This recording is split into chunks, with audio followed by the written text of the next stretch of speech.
El tema tiene que ver ahora con los proyectos de ley en el marco de la economía que esperan sanción definitiva antes de fin de año. En este caso, puntualmente, la ley de delitos económicos. Bueno, y están, por supuesto, nuestros compañeros Fernando Fraquel y Raúl de la Torre.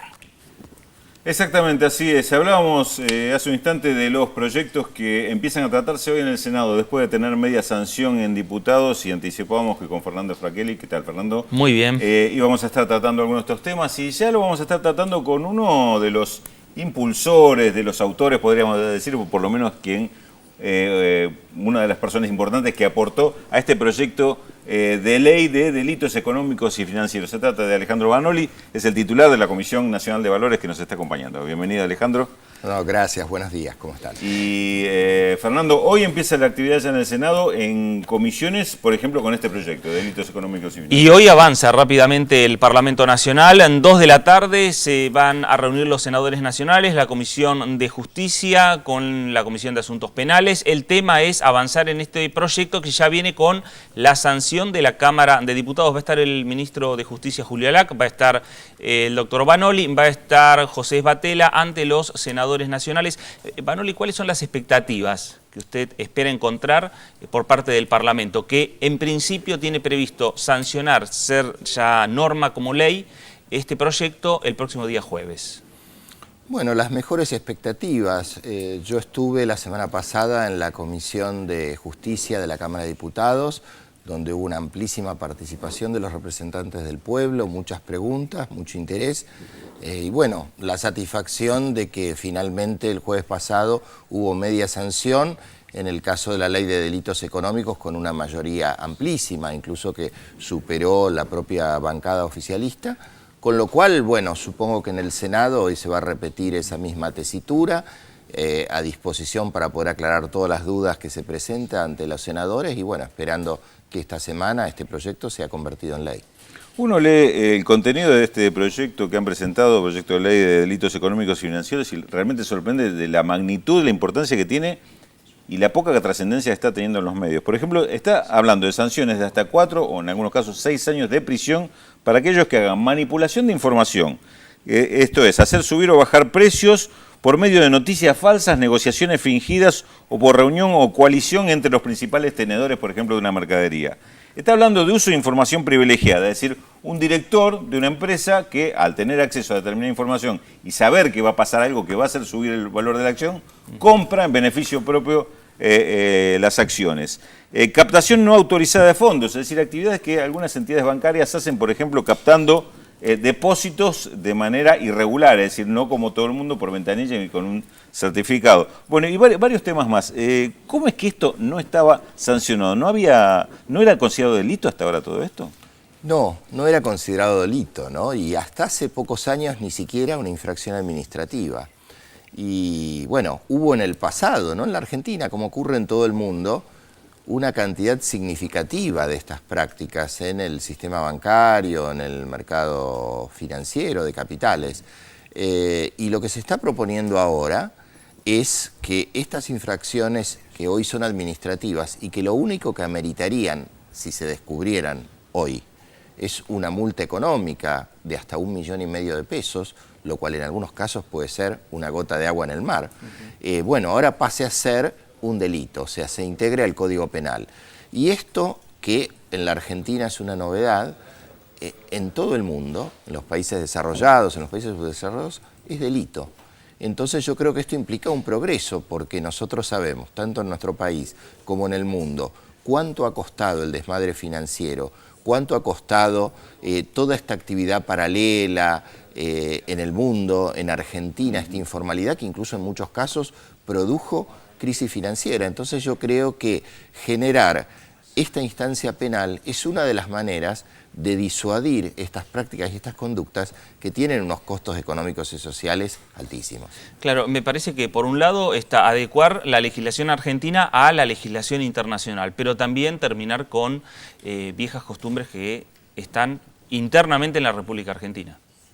Así es, y esto creo que tiene que ver por lo siguiente, ¿no? Porque hasta ahora incluso la multa económica básicamente recaía en la empresa, con lo cual muchas veces los ejecutivos financieros, como ocurría en todo el mundo antes de la crisis internacional, bueno, tenían una actitud mucho más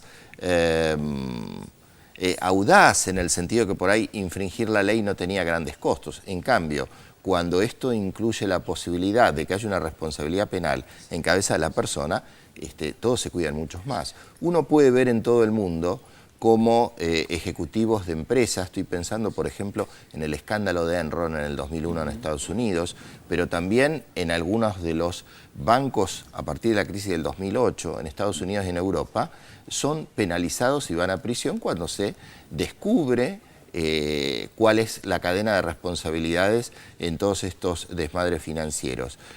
Creo que hoy en la Argentina estamos iniciando un camino que se debió haber avanzado hace mucho.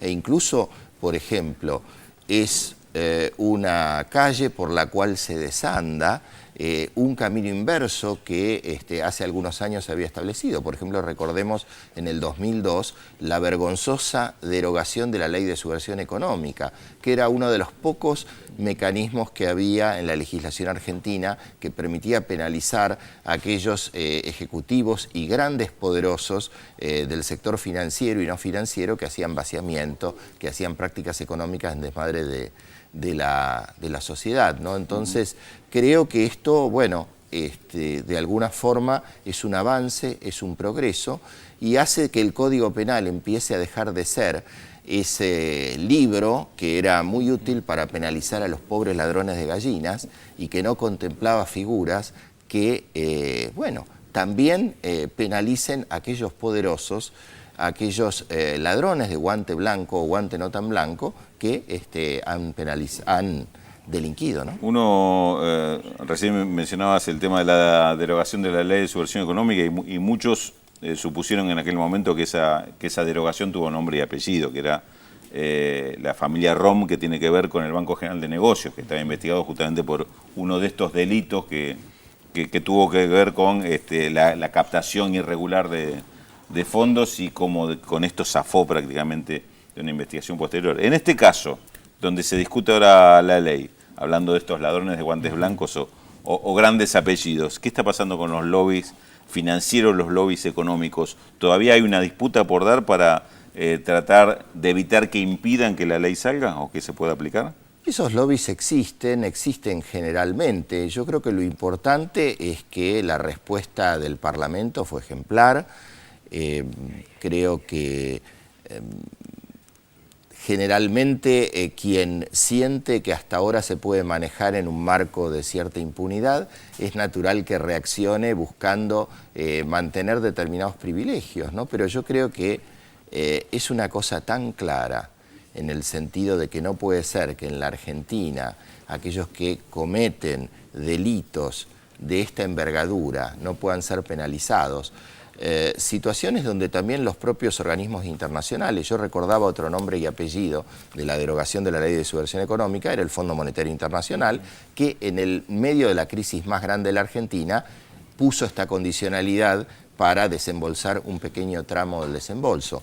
En este caso, muchos critican esta norma, muchos de los que cuando los organismos internacionales piden o exigen normas que son o van en detrimento de los trabajadores o del pueblo, dicen hay que hacerlo, hay que hacerlo. Y en este caso, cuando se trata de actualizar o generar una legislación que en todo el mundo y en los países desarrollados, muchos de los cuales también admiran muchísimo, dicen admirar a los países desarrollados, bueno, cuando tratamos de copiar algunas cosas buenas, porque yo creo que en esto no es relevante que el GAFI, el Grupo de Acción Financiera Internacional, lo pida como plan de lucha antilavado. Lo importante es que esto se haga por nosotros mismos. Y en este caso y en este proyecto nosotros estamos yendo mucho más que lo que pide el GAFI. Estamos incorporando 5 tipos penales, como vos leías, mucho más de los 2 que pedía este organismo, como es el combate a la manipulación de mercado y al uso de información privilegiada. Bueno, de estos temas,